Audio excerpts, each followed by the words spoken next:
हाय, मैं हूं डॉक्टर चरण सिंह। मैं साइकियाट्रिस्ट हूं और इस वीडियो में हम डिस्कस करेंगे कि लोग मनोचिकित्सक से मिलने में क्यों घबराते हैं, क्यों कतराते हैं, क्यों डरते हैं, क्यों असहज महसूस करते हैं, क्यों स्टिग्मेटाइज्ड महसूस करते हैं। मानसिक समस्याओं की अगर हम बात करें तो भारत में लगभग 10 से 20% लोगों को कोई ना कोई मानसिक समस्या है और इन 10 से 20% लोगों में केवल 10 से 15% लोग ही मनोचिकित्सक से सलाह लेते हैं। आपने देखा होगा कि अक्सर लोग मनोचिकित्सा को और मानसिक समस्याओं को एक गलत तरीके से देखते हैं। इवन पागल शब्द को भी वो गाली की तरह इस्तेमाल करते हैं। तो एक कारण क्या है? स्टिग्मा। जो हमारी सोसाइटी है, हमारा मीडिया है, हमारी फिल्में, सीरियल्स, न्यूज़पेपर्स, वो मानसिक समस्याओं का जो चित्रण करते हैं वो गलत है। वो बहुत ही गलत तरीके से दिखाते हैं। जैसे आपने देखा होगा कि जो इलेक्ट्रिसिटी वाला जो ट्रीटमेंट है उसको कितना गलत तरीके से दिखाते हैं, जबकि वो ऐसा नहीं है। जैसे एक सर्जरी होती है बेहोश करके, उसी तरह से बेहोश करके ईसीटी होती है, यानी कि इलेक्ट्रिसिटी वाला ट्रीटमेंट होता है। और इलेक्ट्रिसिटी वाला treatment one of the best treatment है आज की तारीख में। तो पहला कारण है स्टिग्मा। दूसरा कारण है लैक ऑफ नॉलेज।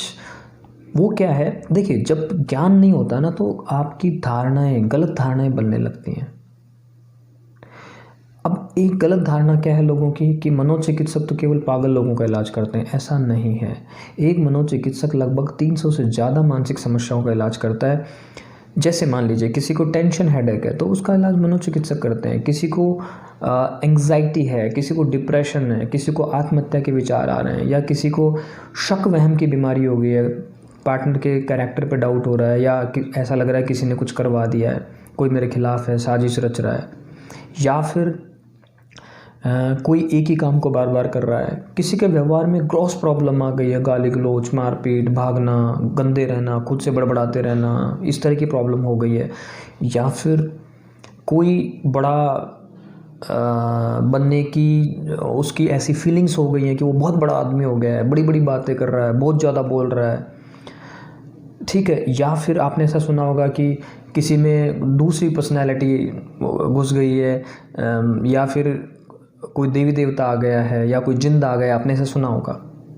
या फिर ऐसी समस्याएं कि किसी को नींद नहीं आ रही है, साथ में शरीर में भी बहुत सारी प्रॉब्लम हो गई, कहीं पेट दर्द हो रहा है, कभी पेट खराब हो रहा है, कहीं सुइयां सी चुभ रही हैं, ठीक है। या फिर किसी को सेक्स से संबंधित प्रॉब्लम है, कोई नशे से संबंधित प्रॉब्लम है। बच्चों में जैसे कोई हाइपर एक्टिव बच्चा है, कोई बच्चा आंख में लाके बात नहीं करता या गुमसुम ही रहता है, किसी में बुद्धि का विकास नहीं हुआ। बुजुर्गों में जैसे नींद की समस्या है और याददाश्त की समस्या है। इन सब समस्याओं को एक मनोचिकित्सक देखते हैं। तो ये कहना गलत होगा कि एक मनोचिकित्सक केवल पागल लोगों का इलाज करता है। दूसरी जो भ्रांति वो क्या है कि एक बार अगर मनोचिकित्सा में दवा चालू हो गई तो वो बंद नहीं होती। ऐसा नहीं है। ऐसा लोगों को क्यों सोचना पड़ा, क्यों ये धारणा बनी? लोग करते क्या है कि महीना 2 महीना दवा लेने के बाद अचानक दवा बंद करने की कोशिश करते हैं और चेक करते हैं कि देखिए मैं ठीक हो गया क्या। ऐसा नहीं करना चाहिए। मनोचिकित्सा में काम में ली जाने वाली दवाओं को कभी भी अचानक बंद ना करें, कभी भी नहीं। अगर आप अचानक बंद नहीं करेंगे और साइकियाट्रिस्ट की सलाह से बंद करेंगे तो टाइम से दवा बंद हो सकती है। कुछ बीमारियां ऐसी हैं जिनमें इलाज लंबा चलता है, ठीक है। तो जैसे डायबिटीज़ और हाइपरटेंशन में भी इलाज लंबा चलता है, कार्डियक प्रॉब्लम्स में भी इलाज लंबा चलता है। तो कुछ ऐसी समस्याएं साइकियाट्री में भी हैं जिनका इलाज लंबा चलता है। इसके अलावा एक जो गलत धारणा है वो ये है कि साहब मनोचिकित्सक तो केवल नींद की दवाइयाँ देते हैं। ऐसा बिल्कुल नहीं है। हाँ, अगर आपको नींद की दवा की ज़रूरत है तो आप दवा लीजिए, क्योंकि अगर आप नहीं सोएंगे तो आपको और नुकसान होने वाला है। आप नहीं सोएंगे, नेक्स्ट डे आप ठीक से काम नहीं कर पाएंगे, फिर आपका टेंशन बढ़ेगा, फिर आपको फिर नींद नहीं आएगी और आप दलदल में फंस जाएंगे। तो अगर आपको नींद की दवा की ज़रूरत है तो 100% लेनी चाहिए, कोई दिक्कत नहीं है। आदत तब पड़ती है जब आप बिना सलाह के उस दवा को कंटिन्यू करते जाते हो, तब आपको आदत पड़ेगी। तो दूसरा क्या है, नींद इसलिए भी आती है क्योंकि मनोचिकित्सा में कुछ ऐसी दवाइयाँ हैं जो नींद के लिए नहीं है बट फिर भी उनसे नींद आती है। तो वो मुश्किल से 2 या 3 दिन रहेगा, इनिशियली 4 दिन हो जाएगा, उसके बाद वो नींद धीरे धीरे कम होना शुरू हो जाती है। लेकिन लोग क्या करते हैं, जैसे ही 1 दिन दवा लेते हैं उनको नींद बढ़ती है, फिर वो अपने आप एक धारणा बना लेते हैं कि उन्होंने तो केवल नींद की दवाई दे दी या फिर उन्होंने तो हाई डोज दे दिया है। ऐसा नहीं है। मैं अपने हर पेशेंट को ये सलाह देता हूँ कि अगर आपको शुरू के 2-3 दिन नींद बढ़े तो घबराना नहीं है, और अगर कोई दिक्कत हो तो हमसे कांटेक्ट करें। आप अपने आप कोई ओपिनियन ना बनाएं।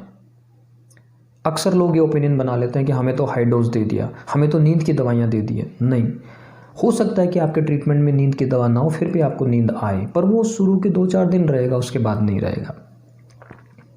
तो ये कुछ कारण थे जिनकी वजह से लोग मनोचिकित्सक से नहीं मिलते हैं। आई होप कि इस वीडियो से आपकी काफ़ी धारणाएं, जो गलत धारणाएं थी, वो सही हुई होंगी। और मुझे पूरी आशा है कि जब भी आपको कोई मानसिक समस्या होगी आप उसको छुपाएंगे नहीं, समय रहते उसका इलाज लेंगे। नहीं तो बहुत सारे लोग जैसे रिग्रेट करते हुए आते हैं, आपको भी रिग्रेट करना पड़ सकता है। खुश रहना ज़रूरी है।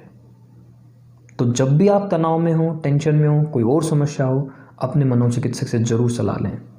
शुक्रिया, थैंक यू वेरी मच।